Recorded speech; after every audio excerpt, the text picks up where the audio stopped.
பெரியவா சரணம். பெரியவா வானொலியின் மாலை நிகழ்ச்சிகள் ஆரம்பமாகின்றன. இன்றைய எமது நிகழ்ச்சிகள் நித்திய குரு பாதுகா பூஜா, ஸ்ரீ ரா கணபதி அவர்கள் எழுதிய புத்தகத்தின் ஒளிவடிவம், ஆன்மீக உரை, மகா பெரியவா மகிமை, உபன்யாசம். பெரியவா சரணம். பெரியவா சரணம். அடுத்த நிகழ்ச்சி நித்திய குரு பாதுகா பூஜை. शुक्लाम्भरधरं विष्णुं शशिवर्णं चतुर्भुजं प्रसन्नवदनं ध्यायेत् सर्वविघ्नोपशान्तये। ममोपात्त समस्त दुरितक्षयद्वार श्री परमेश्वर प्रीत्यर्थं गुरुप्रसाद सिद्ध्यर्थं गुरुप्रीत्यर्थं गुरुपादपूजाम् अद्य करिष्ये। गुरुर्ब्रह्मा गुरुर्विष्णुर्गुरुर्देवो महेश्वरः गुरुः साक्षात् परब्रह्म तस्मै श्रीगुरवे नमः। अपारकरुणा सिन्धुं ज्ञानदं शान्तरूपिणं श्रीचन्द्रशेखरगुरुं प्रणमामि मुदान्वहम्। सदाशिवसमारम्भां शङ्कराचार्यमध्यमाम् अस्मदाचार्यपर्यन्तां वन्दे गुरुपरम्पराम्. எல்லோரும் குருவ பெரிவாள தியானம் பண்ணிண்டு அர்ச்சனை பண்ணுவோம். அஷ்டோத்திரம். பெரியவா அஷ்டோத்திரம் பல அஷ்டோத்திரங்கள் இருக்கு. அதுல எளிமையா சுலபமா எது இருக்கோ அதை நான் இப்ப சொல்றேன். எல்லோரும் இதை கேட்டுண்டே திருப்பி சொல்ல முடிஞ்சுபா சொல்லி சொல்லி பெரிவாளுக்கு பாதத்துல ஒவ்வொரு புஷ்பத்தை அர்ச்சனை பண்ணலாம். ओम श्री कांची कामकोटि पीठाधीश्वराय नमः। श्रीमत् चंद्रशेखरेन्द्र सरस्वती गुरुभ्यो नमः। संन्यासाश्रम शिखराय नमः। काषाय दंडधारिणे नमः। सर्वपीठापहारिणे नमः। स्वामिनाथ गुरवे नमः। करुणासागराय नमः। जगदाकर्षण शक्तिमते नमः। सर्वचराचर हृदयस्थाय नमः। ओम भक्त परिपालक श्रेष्ठाय नमः। धर्म परिपालकाय नमः। श्री जयेन्द्र सरस्वत्याचार्याय नमः। श्री विजयेन्द्र सरस्वती पूजिताय नमः। शिवशक्ति स्वरूपाय नमः। भक्ताभीष्ट प्रदायकाय नमः। ब्रह्मण्य पोषकाय नमः। ब्रह्म विष्णु शिवैक्य स्वरूपाय नमः। कांची क्षेत्रवासाय नमः। कैलाश शिखरवासाय नमः। स्वधर्म परिपोषकाय नमः। चातुर्वर्ण संरक्षकाय नमः। लोकरक्षण संकल्पाय नमः। ओम ब्रह्मनिष्ठापराय नमः। सर्वपापहराय नमः। धर्मरक्षक संतुष्टाय नमः। भक्तार्पितधन स्वीकर्त्रे नमः। सर्वोपनिषत् सारज्ञाय नमः। सर्वशास्त्रगम्याय नमः। सर्वलोक पितामहाय नमः। भक्ताभीष्ट प्रदायकाय नमः। ब्रह्मण्य पोषकाय नमः।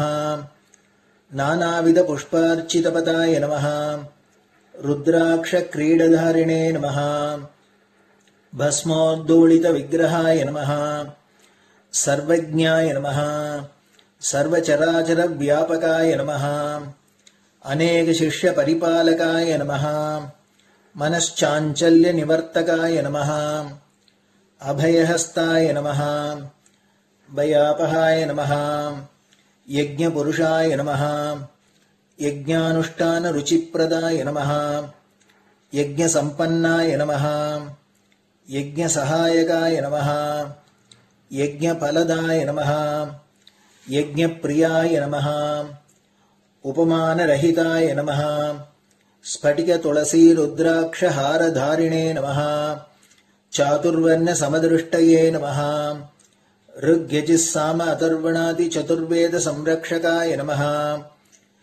தட்சிணாமூர்த்தி ஸ்வரூபாய நமஹ. ஜாக்ரத் ஸ்வப்ன சுஷுப்தி அவஸ்தாதீதாய நமஹ. கோட்டி சூரிய துல்லிய தேஜோமே ஷரீராய நமஹ. சாது சங்க சம்ரக்ஷகாய நமஹ. அஸ்வகஜ கோபூஜா நிர்வர்த்தகாய நமஹ. குருபாதுக பூஜா துரந்தராய நமஹ. கனகாபிஷிக்தாய நமஹ. ஸ்வர்ண பில்வதள பூஜிதாய நமஹ. சர்வஜீவ மோக்ஷதாய நமஹ. மூக வாக்தான நிபுணாய நமஹ.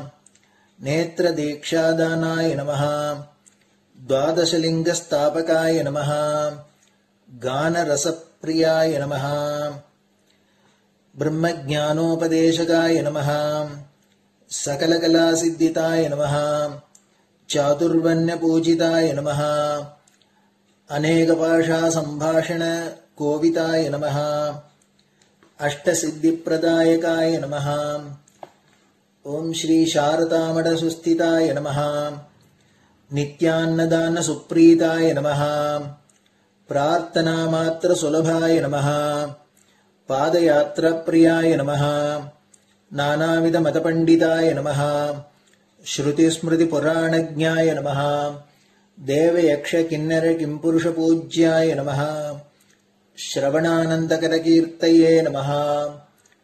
दर्शनानंदाय नमः. अद्वैतानंद भरिताय नमः. अव्याच करुणामूर्तये नमः. शैव वैष्णवादि मान्याय नमः.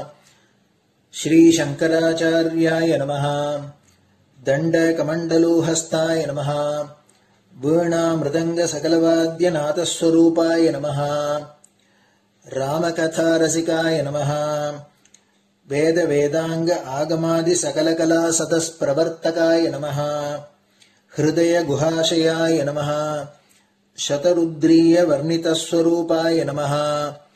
केदारेश्वरनाथाय नमः. अविद्यानाशकाय नमः. निष्काम कर्मोपदेशकाय नमः. लघुभक्ति मार्गोपदेशकाय नमः. लिंगस्वरूपाय नमः. सालग्राम सूक्ष्मस्वरूपाय नमः. कालड्यां शंकर कीर्तिस्तंभ निर्माणकर्त्रे नमः. जितेन्द्रियाय नमः. शरणागत वत्सलाय नमः. श्रीशैल शिखरवासाय नमः. डमरुकनाद विनोदाय नमः. वृषभारूढ़ाय नमः. दुर्मद नाशकाय नमः. आभिचारिक दोषहर्त्रे नमः. मिताहाराय नमः. मृत्युविमोचक शक्त्याय नमः. श्री चक्रार्चन तत्पराय नमः. दासानुग्रह कारकाय नमः. अनुराधा नक्षत्र जाताय नमः. सर्वलोक ख्यातशीलाय नमः. वेंकटेश्वर चरण पद्म षट्पदाय नमः. श्री महात्रिपुर सुंदरी समेत श्री चंद्रमौलीश्वर पूजा प्रियाय नमः. श्रीमच्चंद्रशेखरेन्द्र सरस्वती सद्गुरु परब्रह्मणे नमः. गुरुभ्यो नमः. परमगुरुभ्यो नमः.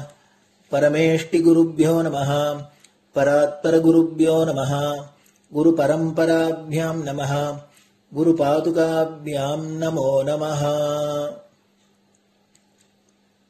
அடுத்தது ஊதுபத்தி இருந்தா அதை காமிச்சு தூபம், நெய் தீபம் இருந்தா காமிச்சு அதை நெய் தீபம் தீபம் காமிச்சுட்டு நைவேத்தியம் நைவேத்தியம் வெத்தலைப்பாக்கு பழம் இதுலேருந்து ஆரம்பிச்சு அவளுக்கு எது சௌரியமோ அதுபடி நைவேத்தியம் பண்ணலாம். அதுக்கு அடுத்தது கற்பூர ஹாரத்தி பண்ணி எல்லோரும் பிரதட்சிண நமஸ்காரம் பண்ணி பெரியவாள்கிட்ட பிரார்த்தனை பண்ணிண்டு எல்லோரும் க்ஷேமமா இருக்கணும், லோகம் பரம மங்களமா சௌக்கியமா இருக்கணும், எல்லோரும் வியாதி வெக்க இல்லாத ஆயுராரோக்கிய ஐஸ்வர்யத்தோட சாந்தம் அமைதியோட ஞான வைராக்கியத்தோட எல்லோரும் நல்லவர்களாயிருந்து நன்மையை அடையணும்னு பிரார்த்தனை பண்ணி இந்த பூஜையை தினம் செய்யலாம். குரு பிரம்மா குரு விஷ்ணுர் குரு தேவோ மகேஸ்வரः गुरुः साक्षात् परब्रह्म तस्मै श्रीगुरवे नमः। अपारकरुणासिन्धुम् ज्ञानदम् शान्तरूपिणम् श्रीचन्द्रशेखरगुरुम् प्रणमामि मुदान्वहम्। सदाशिवसमारम्भाम् शङ्कराचार्यमध्यमाम् अस्मदाचार्यपर्यन्ताम् वन्दे गुरुपरम्पराम्. குரு பாதபூஜை நிறைவடைஞ்சது. பெரியவா சரணம். பெரியவா சரணம். பெரியவா வானொலியில் நேயர்கள் அடுத்து கேட்க இருப்பது ஸ்ரீ ரா கணபதி அவர்கள் எழுதிய புத்தகத்தின் ஒளி வடிவம். அளிப்பவர் ஸ்ரீமதி உமா சங்கர் அவர்கள். தேனினும் இனிய சொல்லான் தீச்சுடர் மேனி கொண்டான் ஊனுயிர்க்குயிரதான ஒன்றினைக் கலந்து நின்றான் ஏனினிக் கவலை நெஞ்சே இன்றுனக் அருள் செய்தான் இஞ்ஞானவான் காமகோட்டி நாதனை நம்புவோமே. ஜெய ஜெய சங்கர, ஹர ஹர சங்கர. மகாபெரிவாளின் உபன்யாசங்களை ரா கணபதி அண்ணா தெய்வத்தின் குரல் என்ற பெயரில் 7 பாகங்களாக தொகுத்து அளித்ததின் 6ஆம் பாகத்தின் அடுத்த பகுதி சௌந்தர்ய லகரி. தனிப்பெயரில்லாத யந்திரம், தந்திரம், தலைநகரம். அம்பாள் பக்தர்கள் பெருமையாக ஒன்று சொல்லிக் கொள்வார்கள். மற்ற சுவாமிகளின் யந்திரங்களுக்கு அந்தந்த சுவாமியின் பெயரையோ வேறே அந்த சுவாமிக்கு உள்ள அடையாளத்தையோ சேர்த்து சிவசக்கரம், மேதா தட்சிணாமூர்த்தி யந்திரம், சுதர்சன யந்திரம், ஷடக்ஷர சக்கரம் என்றிப்படி பெயர் சொல்ல வேண்டியிருக்கிறது.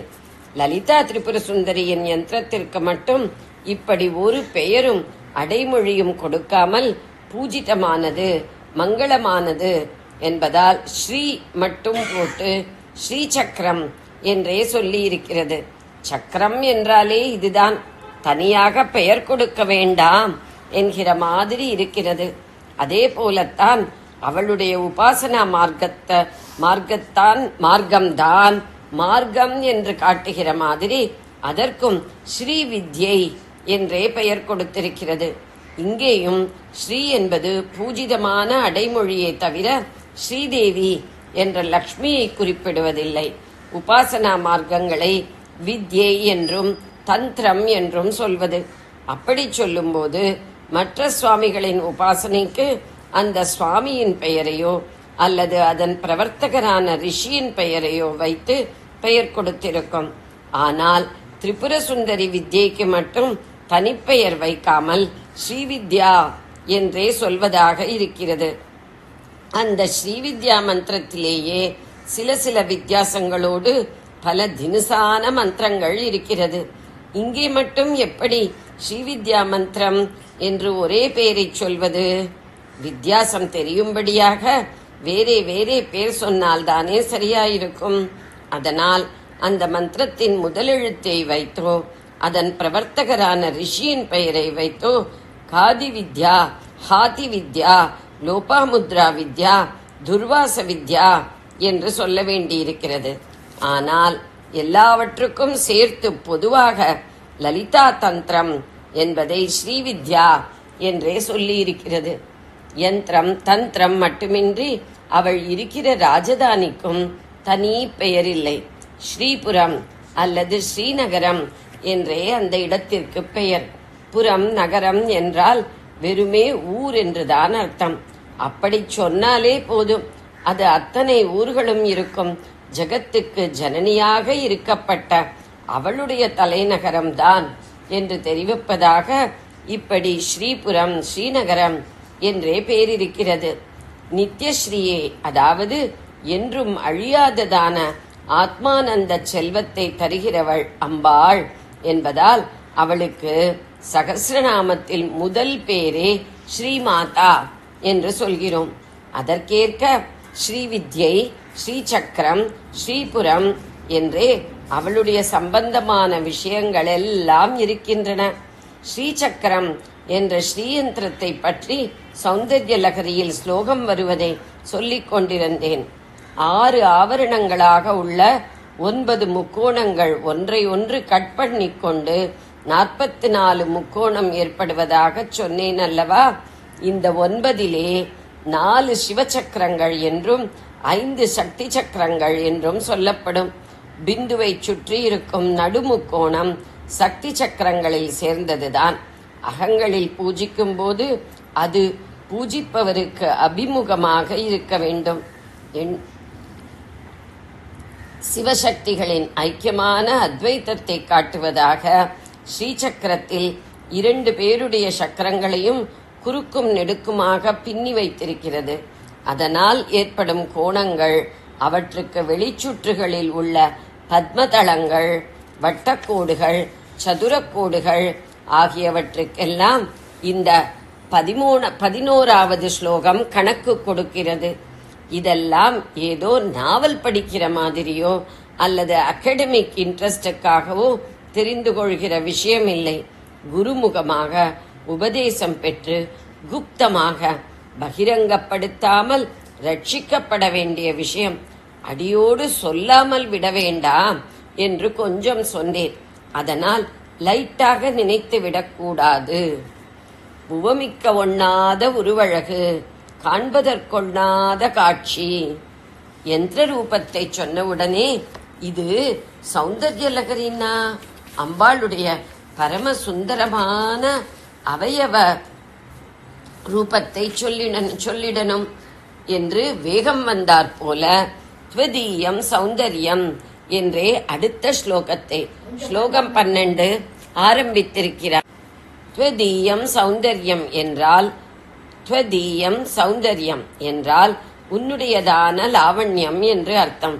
யந்திர ரூபத்தில் இத்தனை கோணம், தளம், வட்டக்கோடு, சதுரக்கோடு என்றெல்லாம் முழு டீட்டெயில் கொடுத்து பாடினேனே, அப்படி உன்னுடையதான லாவண்ய ரூபத்தை பாடலாம் என்றால் முடிகிற காரியமா இல்லையே. இதுவரைக்கும் எந்த கவியும் அதை உள்ளபடி வர்ணிக்க முடியவில்லையே என்கிறார். பிரம்மாதான் ஆதிகவி, ஆதிகவையே என்றே பாகவதத்தின் ஆரம்ப ஸ்லோகத்தில் அவரை சொல்லி இருக்கிறது. சரஸ்வதியே அவருடைய சக்திதான் என்றால் அவரை விட பெரிய கவி எவர் இருக்க முடியும்? அவர் எல்லா தேவதைகள் மேலும் ஸ்தோத்திரங்கள் செய்திருப்பது புராணங்களை பார்க்கும்போது தெரிகிறது. கஷ்ட காலத்தில் தேவர்கள் அவரிடம்தான் போய் அழுவார்கள். உடனே அவர் அவர்களை சிவனோ விஷ்ணுவோ அம்பாளோ யாரோ ஒரு சுவாமியிடம் அழைத்து கொண்டு போய் அவர்களுடைய கஷ்டத்தை சொல்லி நிவிருத்தி பண்ணணும் என்று வேண்டிக் கொள்வார். அப்போது அந்த சுவாமியை ஸ்தோத்திரம் பண்ணுவார். அவருக்கே கஷ்டம் வருகிற போதும் அப்படித்தான். அப்படி அம்பாளை பற்றியும் பண்ணியிருக்கிறார். துர்கா சப்தசதியில் கூட மதுகைட்டபாசுரர்கள் அவரை ஹிம்சிக்க வந்தபோது அம்பாள் மேல் ஸ்தோத்திரம் பாடியிருக்கிறார். ஆனாலும் அவரும் கூட அவளுடைய லாவண்யத்தை உள்ளபடி வர்ணிக்க முடியவில்லை. த்வதீயம் சௌந்தர்யம் துகினகிரி கன்யே துலயித்தும் கவீந்திராக கல்பந்தே கதமபி விரிஞ்சி பிரபுத்தயகா. விரிஞ்சி பிரபுத்தயகா என்றால் பிரம்மா முதலானோர் அவர்கள் உன்னுடைய சௌந்தர்யத்தை வர்ணிக்க பார்த்தார்கள். துலயித்தும் என்றால் எடை போடுவதற்கு என்று அர்த்தம். துலா என்றால் தராசு அல்லவா? எடை எப்படி போடுகிறோம்? ஒரு தட்டில் இருப்பதற்கு சமமாக இன்னொரு தட்டில் எடைக்கல்லை போட்டுக்கொண்டு போட்டு கண்டுபிடிக்கிறோம். நேராக ஒரு வஸ்துவின் எடையை கணிக்க நமக்கு தெரியவில்லை. அதனால் இன்ன எடை என்று தெரிகிற ஒரு எடைக்கல்லை போட்டு அதை கொண்டு இதன் எடையை தெரிந்து கொள்கிறோம். அப்படி சாட்சாத்தாக அம்பாளுடைய சௌந்தர்யத்தை வர்ணிக்க அந்த விரிஞ்சி பிரபுத்திகளான கவிகளுக்கு தெரியவில்லை. அதனால் தங்களுக்கு தெரிந்த ஒரு எடைக்கல்லை தேடினார்கள். அது என்ன? உபமானம் என்பதுதான். சந்திரன் மாதிரி முகம், தாமரை மாதிரி கண், வண்டு கூட்டம் மாதிரி கேசம் என்றெல்லாம் உபமானம் காட்டிவிட்டால் எடைக்கல் போட்டு எடை தெரிந்து கொள்ள முடிகிறது போல இப்படிப்பட்ட லாவண்யம் என்று தெரிந்து கொள்ள முடிகிறதல்லவா? இப்படிப்பட்ட எடைக்கல் உபமானம் என்பதை அந்த கவிகளெல்லாம் தேடி தேடி பார்த்து பல தினசாக கல்பித்து சொல்லி பார்த்தும் அம்பாளின் அழகை உள்ளபடி காட்ட முடியவில்லை. உவமையற்றதாக இருக்கிறது. அவளுடைய அழகு. கதமபி கல்பந்தே, மண்டையை குடைந்து கொண்டு அவர்கள் எப்படி எப்படியோ உவமை கல்பித்துத்தான் பார்க்கிறார்கள். ஆனாலும் முடியவில்லை என்பதை ஆச்சாரியால் உடைத்து சொல்லாமல் கதமபி கல்பந்தே, எப்படியோ கல்பித்து பார்க்கிறார்கள் என்று மட்டும் சொல்லி நிறுத்திவிடுகிறார். அதுதான் சொல்லாமல் சொல்கிற துவனி அழகு. பிரதோஷ தீபாராதனை நேரம் தப்பாமல் போய் பார்க்கணும்னு ஓடினதென்னவோ வாஸ்தவம்தான் என்று சொல்லி நிறுத்திவிட்டாலே போதும். ஆனாலும் பார்க்க முடியவில்லை என்று அர்த்தம் கொடுத்துவிடும். விண்டு சொல்வதை விடவும் இப்படி சொல்லாமல் சொல்கிற போதே மனசில் நன்றாக பதியவும் செய்கிறது.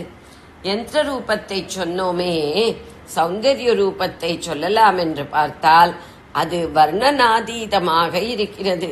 நேரே வர்ணிக்க முடியாவிட்டாலும் உபமான இடைக்கல்லை போட்டாவது ஒரு மாதிரி காட்டலாம் என்று பார்த்தால் அந்த பிரயாசையும் பிரம்மாதிகளே பண்ணி ஓய்ந்து போயாயிற்று என்று இப்படி சொல்வதன் மூலமே அம்பாளுடைய அழகு எவ்வளவு உயர்வானது, ஈடு இணை இல்லாதது என்று காட்டிவிடுகிறார். வர்ணிப்பது இருக்கட்டும், முதலில் அவளுடைய ஸ்வரூபத்தை அந்த கவி அல்லது பக்தர், கவியாக இருக்கும் பக்தர் தாமே நன்றாக பார்த்து அந்த முழு சௌந்தர்யத்தை தெரிந்து கொள்ள வேண்டுமே. அப்படி யாராவது பார்த்திருக்கிறார்களா என்றால் அதுவும் இல்லை. முதலுக்கு எந்த கவியுமே அந்த சௌந்தர்ய ஸ்வரூபத்தை பார்த்ததில்லை என்னும் போது அதை பிரத்தியாருக்கு வர்ணித்து சொல்ல இடமேது? ஏன் அம்பாளுடைய ஸ்வரூபத்தை எவரும் பார்த்ததில்லை, அடியோடு பார்த்ததில்லை என்று சொல்ல முடியாது. தர்சனம் என்று பல பக்த கவிகள் பண்ணித்தான் இருக்கிறார்கள். ஆனாலும் சம்பூர்த்தியாக எவரும் தன்னை பார்க்க விடாமல் ஏதோ கொஞ்சம் க்ஷண காலம் மின்னல் மின்னுகிற மாதிரி தர்சனம் கொடுத்துவிட்டு மறைந்து போய்விடுவாள். ஒரே பக்தியாக அவளிடமே மனசை அர்ப்பணித்தவர்களுக்கும் கூட அவளுடைய சரணாரவிந்தம், கட்டாட்சத்தை பொழியும் நேத்திரம், மந்தஸ்மிதம் செய்யும் ஆஸ்யம், திருவாய் என்றிப்படி ஏதாவது ஒரு அவயவம்தான் சதாவும் கண்களில் கட்டி நிற்குமே தவிர கேசாதி பாதம் முழு ரூபமும் இல்லை. தன்னுடைய முழு ரூப சௌந்தர்யத்தையும் அவள் காட்டுவது ஒருத்தரிடம்தான். அந்த ஒருத்தர் யாரென்றால் பதியான பரமேஸ்வரன் தான். அவரை தன்னோடு சேரும்படி பண்ணி லோகலீலையில் ஈடுபடுத்த வேண்டும் என்பதற்காகத்தான் அவள் இந்த பரம சுந்தரமான சரீரத்தை எடுத்துக்கொண்டு திரிபுர சுந்தரியானது. அந்த சரீரத்தை அவர் ஒருத்தருக்கே பூராவாக அர்ப்பணம் பண்ணிய மகா பதிவிரத்தையாயிருப்பவள் அவள்.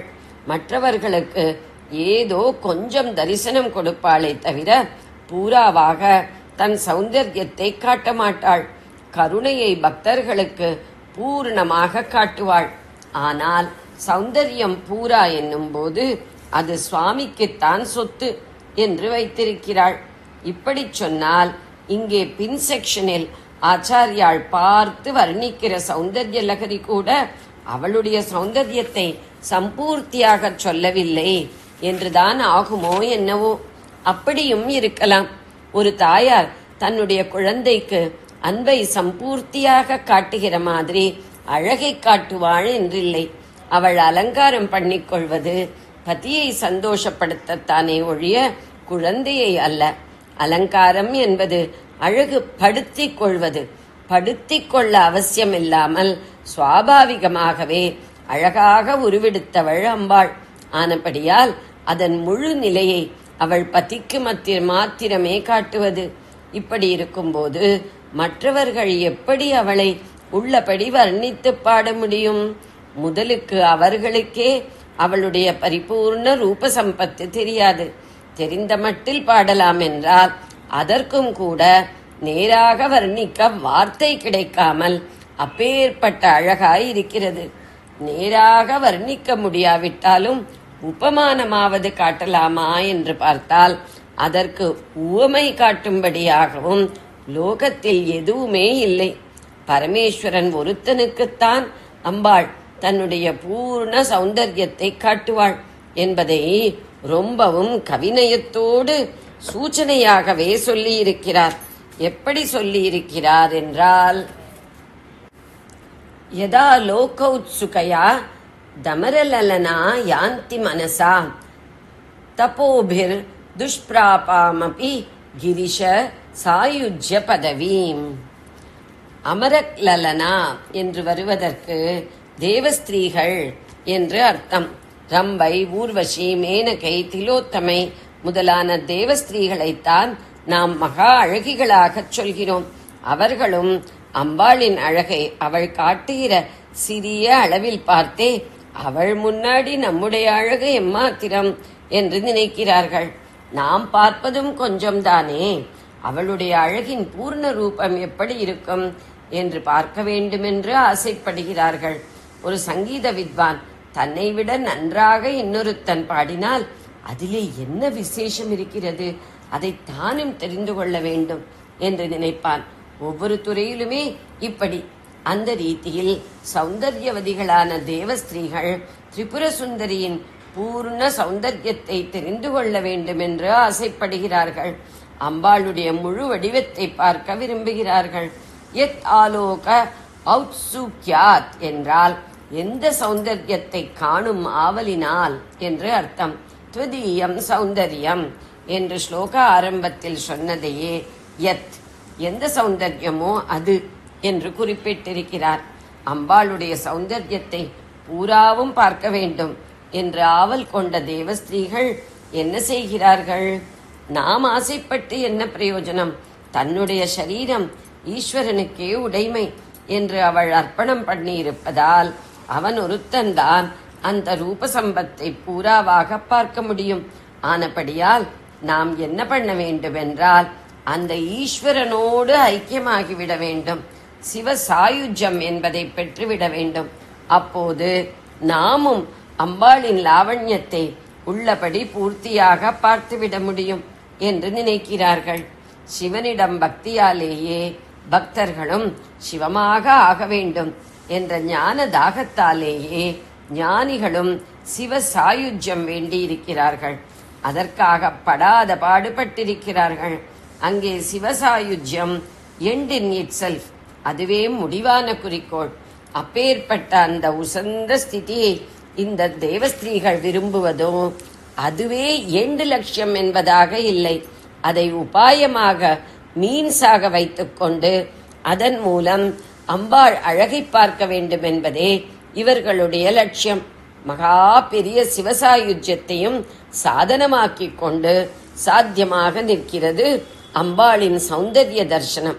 சரி, அந்த ரம்பையும் மேனகையும் அப்படி ஆசைப்பட்டு விட்டார்கள் என்பதால் சிவ சாயுஜ்யம் கிடைத்து விடுமா என்ன?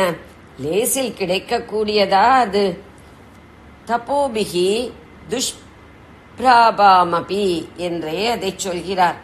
எத்தனை தபஸ் பண்ணினாலும் பெற முடியாதது என்று அர்த்தம். தேவஸ்திரீகள் தபஸ் பண்ணுகிறவனை கலைத்து வசியப்படுத்தத்தான் போவார்கள். தபஸ் பண்ணுவதற்கான இந்திரிய நிகிரகம் அவர்களுக்கு ஏது? அதனால் என்ன பண்ணுகிறார்கள் என்றால், மானசிகமாக நம்மை எப்படி வேண்டுமானாலும் நினைத்து பார்த்து கொள்ளலாம் அல்லவா? மனக்கோட்டை என்னதான் கட்ட முடியாது. அப்படி அந்த ரம்பை, மேனகை முதலானவர்கள் தாங்களே பரமசிவன் என்று மானசிகமாக நினைத்து பார்க்கிறார்களாம். யாந்தி மனசா கிரிஷ சாயுஜ்ய பதவி என்றால் சிவ சாயுஜ்ய நிலையை மானசிகமாக அடைகிறார்கள் என்று அர்த்தம்.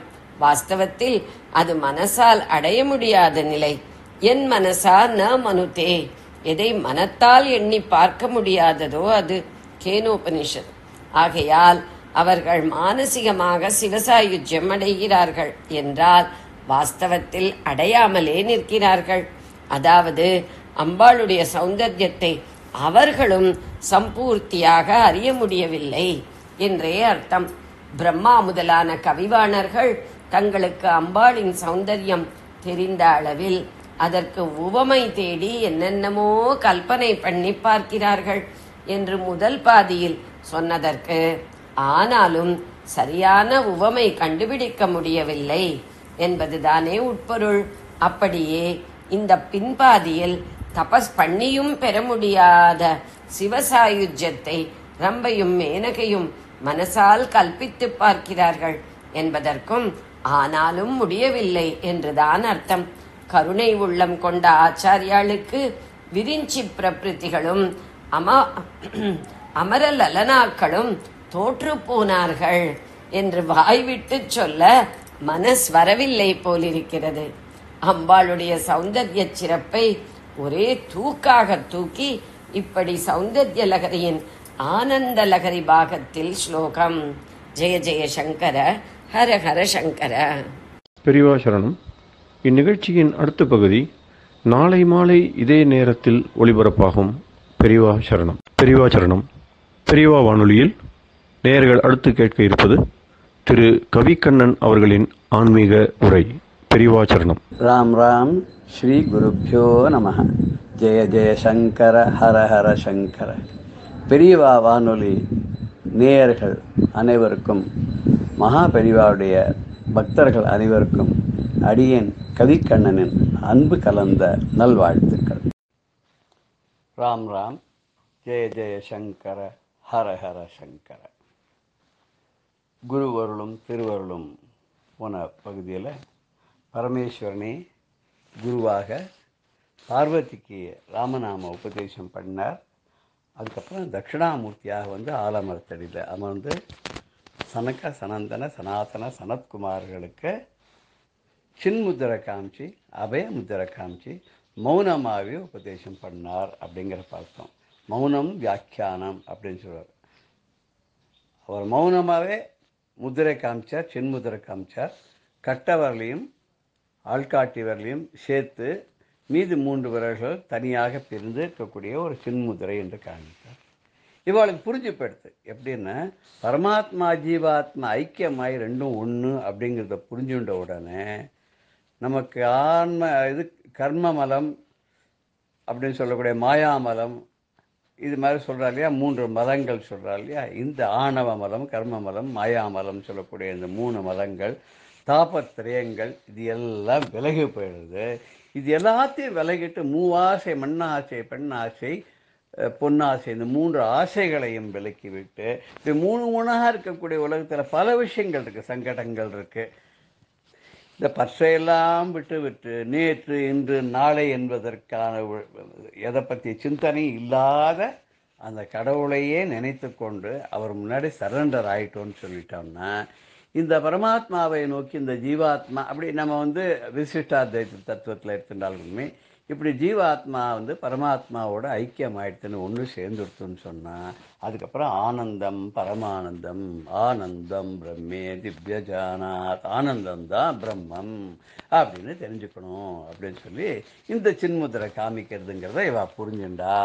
இப்போ ஆனந்தத்துக்கு மேலே பரமானந்தம் அப்படிங்கிறா. ஆனந்தம் மாத்திரம் இல்லை, ஏன்னா ஒரு விஷயம் வந்து ஒருத்தருக்கு ஆனந்தமாக இருந்தால் இன்னொருத்தருக்கு இல்லை, ஒரு நாளைக்கு ஆனந்தமானால் இன்னொரு நாளைக்கு இல்லை, அப்புறம் வந்து காத்தால இருந்தால் சாயங்காலம் இல்லை, நேத்திக்கு இருந்தால் இன்னைக்கு இல்லை, இந்த ஊரில் இருந்தால் இன்னொரு ஊரில் இல்லை, மெட்ராஸில் ஜில்லுன்னு இருந்தால் சந்தோஷமாக இருக்குது, இன்னொன்று ஊட்டியில் போய் ரொம்ப ஜில்லுன்னு இருந்தால் தாங்க முடியல இல்லையா. ஒரு ஊரில் ஒரு மாதிரி, மெட்ராஸில் வந்து வெயில் அடிக்கிற போது தாங்க முடியுது, டெல்லியில் வெயில் அடித்தா தாங்க முடியல. இப்படி ஊருக்கு ஊர் ஒன்று ஒன்று வித்தியாசப்படுறதுல ஆனந்தம்ங்கிறதும் வித்தியாசப்படுறது. ஆனால் பரமானந்தம்னு சொல்லக்கூடிய அந்த பிரம்மமானது எப்பொழுதும் அதுவும் ஆனந்த சுரூபமாக இருக்கிறது. அதில் லயித்தவர்களுக்கும் ஆனந்தமே ஏற்படுகிறதுன்றது தட்சிணாமூர்த்தி தன்னுடைய தத்துவத்தை காமிக்கிறார். அது மாத்திரம் அவர் என்ன சொல்கிறாருன்னா, உலகத்தில் எல்லாமே மாயை தான். அந்த அஜ்ஞானம்ங்கக்கூடிய அந்த இருட்டிலேருந்து வெளியில் நம்மளை கொண்டு வரக்கூடிய ஞான தீபமாக அந்த தட்சிணாமூர்த்தி சுரூபமானது இருக்கின்றது. எப்படி வந்து நமக்கு தூங்கும்போது ஏற்படக்கூடிய கனவுகள்லாம் முழிச்சுண்டோன்னு அதெல்லாம் போயிடுறதோ, நமக்கு தெளிவு ஏற்படுறதோ, அது மாதிரி இந்த உலகம்ங்கிறது கூட ஒரு இந்த பிரளயம்னு வரபோது எல்லாம் மாயை தான், எதுவும் நித்தியம் கிடையாது. இதில் நித்திய அநித்தியமான வஸ்துக்களுடைய உணர்வு நமக்கு ஏற்பட்டு விட்டதுன்னா பாசம் நம்மளை விட்டு போயிடும் அப்படிங்கிறது ரொம்ப தெளிவாக தட்சிணாமூர்த்தியாக சொன்னார். இது அவளுக்கு ரொம்ப நல்லா புரிஞ்சுடுத்து. அதுக்கப்புறம் தட்சிணாமூர்த்தியாக இருந்த சிவபெருமான் என்ன நினைச்சார்னா, நம்ம இந்த மாதிரி மௌனமாக சொல்லிட்டு ஒரே இடத்துல உட்காந்தா இந்த 4 பேருக்கு தான் புரியுமே தவிர உலகத்தில் இருக்கிறவளுக்கெல்லாம் எல்லாருக்கும் புரியுமா? புரியாது. அதனால் என்ன பண்ணார், ரொம்ப கருணையோட காலடிங்கிற ஊரில் கேரளாவில் சிவகுருவுக்கும் ஆரியாம்பாளுக்கும் புத்திரனாக பிறந்தார். புத்திரனா பிறந்தாரே தவிர கிருஷ்ண பரமாத்மா மாதிரி தான் ஜெயிலில் தேவகிக்கும் வசுதேவருக்கும் பிறந்து உடனே அடுத்த க்ஷணமே கிளம்பி என்னை கொண்டு போய் கோகுலத்தில் விடுன்னுட்டார்.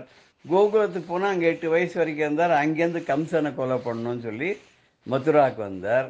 அங்கே கம்சன் முடிச்சுட்டு அதுக்கப்புறம் என்ன பண்ணார், அவர் தாத்தா உக்ரசேனரை ராஜாவாக பண்ணிவிட்டு இவர் மதுராவில் இருந்தால் ஜராசந்தன் மாதிரி ஆளுகள்லாம் ரொம்ப தொந்தரவு பண்ணான்னு சொல்லி நேராக விட்டுட்டு அவர் வந்து தனக்குன்னு ஒரு ஊரை கிரியேட் பண்ணிட்டு துவாரகைக்கு கிளம்பி போயிட்டார்.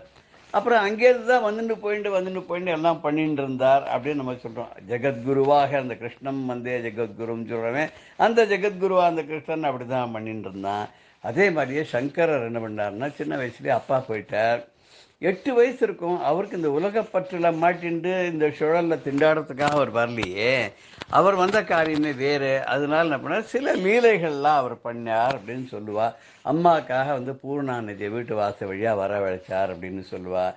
அதுக்கப்புறம் ஒரு நாளைக்கு வந்து தன் காலை முதலை கவ்வி இழுக்கிற மாதிரியும் தனக்கு சந்நியாச ஆசிரமம் எடுத்துக்கொள்றதுக்கு ஒரு பர்மிஷன் கொடுத்துட்டா அம்மான்னா தான் பொழைச்சிடுவோம் அப்படின்னு சொன்ன உடனே எங்கே இருந்தாலும் எப்படி இருந்தாலும் தன் பிள்ளை உயிரோடு இருந்தால் போகிறோன்னு சொல்லி அம்மாவும் அவருக்கு சரி நீ சன்னியாச ஆசிரமம் எடுத்துக்கோப்பா, ஆனால் ஒன்று கடைசி காலத்தில் நான் கூப்பிட்டா நீ வந்து எனக்கு அந்திம கிரியையெல்லாம் பண்ணுவியான்னு கேட்குறா. கண்டிப்பாக பண்ணுறேன்னு சொல்கிறார். அது சொன்ன பிரகாரமே அம்மா வந்து பார்க்குறார். அம்மாவுக்கு வந்து மோட்ச சாம்ராஜ்யத்தில் சேர்க்கணுன்றதுக்காக அவர் வந்து கைலாசத்தையும் காமிக்கிறாராம். அப்படியே இந்த டிவியில் தெரிகிற மாதிரி தெரியுதான் வைகுண்டத்தையும் காமிக்கிறாராம். அம்மா சொல்கிறா, எனக்கு கைலாசத்துக்கு வந்து அங்கே இருக்கிற சூழ்நிலைகள்லாம் பார்த்தா பயமாக இருக்குப்பா. இந்த பூத கணங்கள் ருத்ர கணங்கள்லாம் ஆடுறதெல்லாம் பார்த்தா ரொம்ப மனசுக்கு சிரமமாக இருக்குது. ஏன்னா ரொம்ப சாந்தமாக இருக்கக்கூடிய இருக்குது. வைகுண்டத்தை ரெண்டும் ஒன்று தான், வைகுண்டமும் ஒன்று தான், கைலாசமும் ஒன்று தான், பரமேஸ்வரனும் ஒன்று தான், பரமாத்மாவான நாராயணனும் ஒன்று தான். இருந்தாலும் அந்த அம்மா எப்படி கேட்டுனாலும் அது பிரகாரம் இவர் வந்து வைகுண்டத்துக்கே அனுப்பிச்சார்னு கூட சொல்லுவாள். அதோடு இல்லாத ஒரு பெரிய புரட்சி கூட பண்ணார். சன்னியாச ஆசிரமம் எடுத்துன்னு போயிட்டால் உறவு எதுவுமே கிடையாது, எல்லாம் தொந்தரவு தான். ஆனால் ஆதிசங்கர பகவத்பாதால் ஒரு பெரிய புரட்சி என்ன பண்ணார்னா, அம்மாவுக்கு அந்திமக்கிரியை யாரும் பண்ண முன் வராத போது தானே அந்திமக்கிரியை பண்ணாராம். மட்டைகள் கட்டைகள்லாம் அடுக்கி அவருடைய வீடு பின்னாடியே அம்மாவுடைய இதை வச்சு அந்த வந்து ஒரு ஸ்லோகம் மாத்திருக்கா பஞ்சகம் இந்த ஸ்லோகத்தை பண்ண உடனே அந்த அப்படியே மட்டைகள்லாம் பற்றி எரிஞ்சுது அப்படின்னு சொல்லுவாள். அதனால் இன்றைக்கும் கூட அந்த நம்பூதிரிகளுடைய இதில் ஒரு வழக்கம் என்னென்னா, ஸ்மசானத்துக்கு கூட்டின்னு போக மாட்டா. யாராக போயிட்டாக்கா அவளை வீட்டு பின்னாடியே தான் எரிச்சுடுவான்ற ஒரு சம்பிரதாயம் இருக்கிறதா சொல்லியிருக்கிறா. இது எவ்வளோ தூரத்தில் வந்து கரெக்டுன்றது எனக்கு தெரியல, அது வெரிஃபை பண்ணணும். தெரிஞ்சவா அதை வந்து பார்த்துருந்தோ. இது ஏன்னா நமக்கு அது அவ்வளோ முக்கியம் கிடையாது. ஆனால் அந்த ஆதிசங்கர பகவத்பாதா 8 வயசுலேயே சந்நியாச ஆசிரமத்தை தானாக சந்நியஸ்தோகம் சொல்லி ஆத்ம சந்நியாசத்தை ஏற்றுண்டு குருவை தேடின்னு போகிறார். குரு இல்லாத எதுவுமே பிரயோஜனம் இல்லை. என்னதான் இருந்தாலும் மகா மேதாவியாக இருந்தாலும் எப்படி கிருஷ்ண பரமாத்மா கூட சாந்திவனி முனிவர்கிட்ட போய் 64 நாள் பாடம் கற்றுண்ட மாதிரி, ராமபிரான் கூட வசிஷ்டத்தை போய் 8 வருஷம் பாடம் கற்றுண்ட மாதிரி ஆதிசங்கர பகவத்தாலும் குருவை தேடின்னு போகிறார்.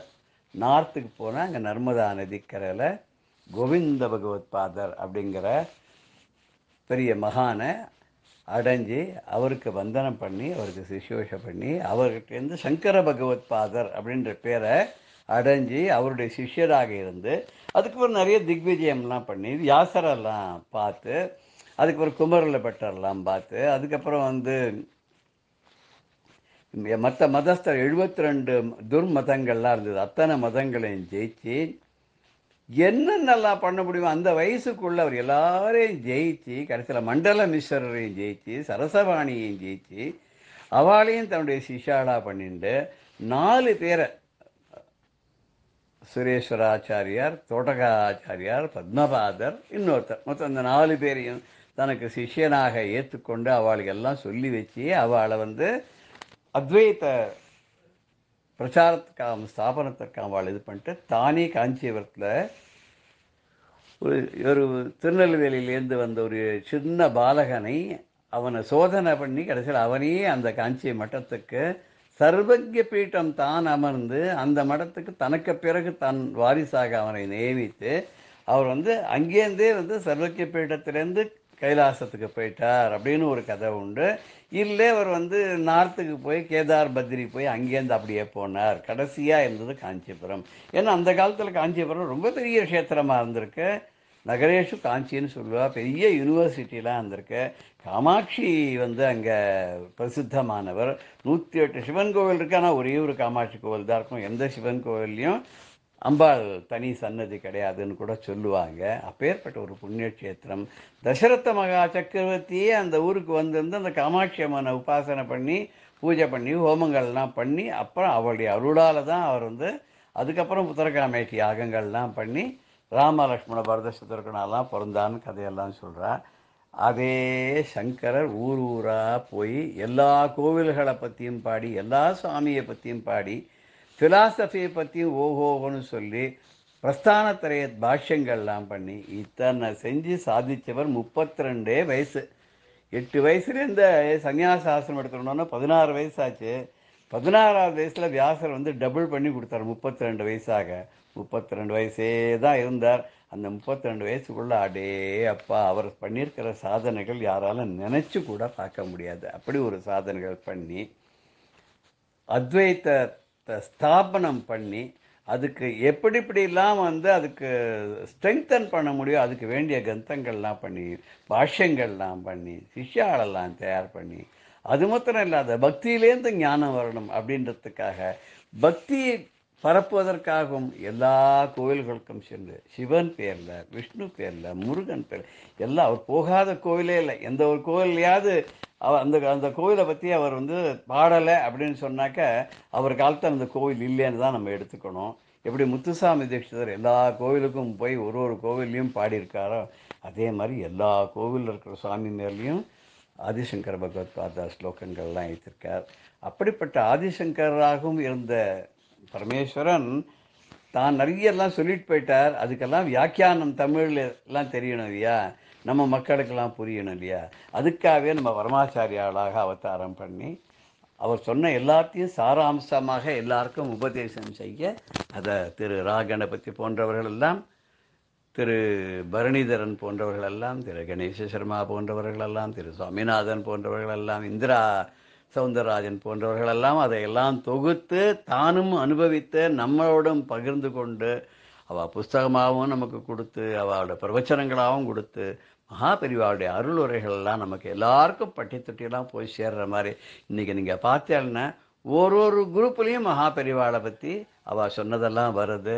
மகாபெரிவாளுடைய நட்சத்திரமான ஒரு அனுஷ நட்சத்திரமும் கொண்டாடப்படுகிறது. பெரிய விசேஷம் என்னன்னா மகாபெரிவா பிறந்ததும் அனுஷ நட்சத்திரம், மகாபெரிவா மகா சமாதி அடைந்ததும் அனுஷ நட்சத்திரம். இப்படி ஒரு ஆச்சரியம் உலகத்தில் எங்கேயுமே பார்க்க முடியாது. இதுவே ஒரு சாட்சியாக இருக்குது. என்னென்னா பரமேஸ்வரனுடைய அவதாரம்னு. திருவாதிரைன்னா பரமேஸ்வரன், அனுஷம்னா மகாபெரியவா, புனர்வசுன்னா ராமன், ரோஹிணின்னா கிருஷ்ணன். இது மாதிரி ஒன்னொன்றுத்துக்கும் ஒரு மகான்களால் அந்த நட்சத்திரங்களுக்கு பெருமை ஏற்படும். திருவோணம்னா மகாவிஷ்ணுன்ற மாதிரி இன்றைக்கி மகாபெரிவாளை நினைக்காத யாருமே இருக்க முடியாது. எல்லா மதஸ்தர்களும் மதிக்கக்கூடிய பெரியவா. இன்றைக்கி கலியுகத்தில் கண்கண்ட தெய்வமாக இருந்து கொண்டு சூக்ஷ்மமாக நம்ம எல்லாருக்கும் அருள் பாலித்து கொண்டிருக்கிறார். அப்படி மகாபெரிவா ரூபத்தில் இருக்கக்கூடிய அந்த சங்கரனை நாம் தொழுது சங்கரம் சங்கராச்சாரியம் சத்குரும் சந்திரசேகரம் வந்தேகம் அஸ்மத் ஆச்சாரிய பர்யந்தம் வந்தேகம் பவதாரகம். இந்த சம்சார கடலை தாண்டுவதற்கு நமக்கு அனுகிரகம் செய்யக்கூடிய பரமேஸ்வரனையும் ஆதிசங்கர பகவத்பாதாலையும் மகாபெரிவாளையும் நம்முடைய குரு ஆச்சாரியரையும் நாம் வணங்கி என்றென்றும் அவர்களுடைய அருளுக்கு பாத்திரமாக இருப்போமாக. ஜெய ஜெயசங்கர ஹர ஹர சங்கர. ஸ்ரீ குருபியோ நம. ராம் ராம். பெரியவா சரணம். இந்நிகழ்ச்சியின் அடுத்த பகுதி நாளை மாலை இதே நேரத்தில் ஒளிபரப்பாகும். பெரியவா சரணம். பெரியவா சரணம். அடுத்த நிகழ்ச்சி மகா பெரியவா மகிமை உபன்யாசம். வழங்குபவர் பிரம்மஸ்ரீ கணேச சர்மா அவர்கள். காஞ்சி மகாபெரிவாளோட விஜய யாத்திரையில் 1935 வருஷம் புரின்னு சொல்லக்கூடிய ஜெகநாதபுரிக்கு விஜயம் பண்ணினா. உயர்ந்த க்ஷேத்திரம், மோட்சபுரியில் ஒன்று. சுவாமி ஜெகநாதர் கிருஷ்ணர் தன்னோட அண்ணாவான பலபத்ரர், தங்கையான சுபத்ரா, இவா 3 பேரோடையும் இருக்கா. ஜெகநாதர், பலபத்ரா, சுபத்ரா இவா 3 பேரும் சேர்ந்து இருக்கிற க்ஷேத்திரம். அந்த கோவில் இருக்கிற இடத்துக்கு பேர் நீலாத்ரி அப்படின்னு பேரு.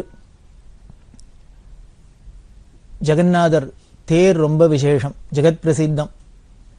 பூரி ஜெகநாதர் தேர், ஜெகநாதர் தேர் அப்படின்னு ரதோத்சவம் அங்கே ரொம்ப விசேஷமானது. இந்த ஜெகநாதபுரிக்குன்னு சில விசேஷ சிறப்பான விஷயங்கள்லாம் உண்டு.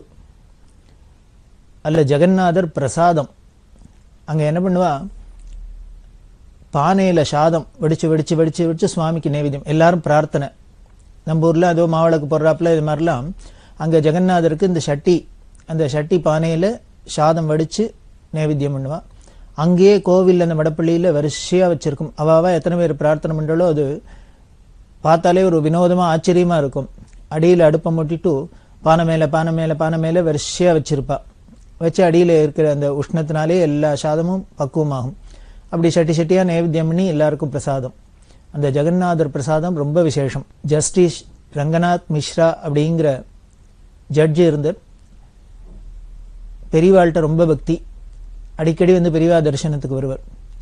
அப்போ ரங்கநாத் மிஸ்ராட்ட பெரியவா சொன்னா, ஜெகநாதரோட இந்த சாதம் விசேஷம், அதனால் அதை எடுத்துன்னு வா, இந்த பிரசாதம் வேணும் எடுத்துன்னு வா அப்படின்னு சொல்ல, அவர் ஜெகநாதபுரிக்கு போய் அங்கே காத்தால கோவிலில் இந்த அன்னம் வச்சு நைவேத்தியம் பண்ணி உடனே ஃப்ளைட்டில் எடுத்துன்னு வந்து பட்டில் கட்டி பெரியவாளுக்கு சாயந்தரத்துக்குள்ளே சமர்ப்பணம் பண்ணார்.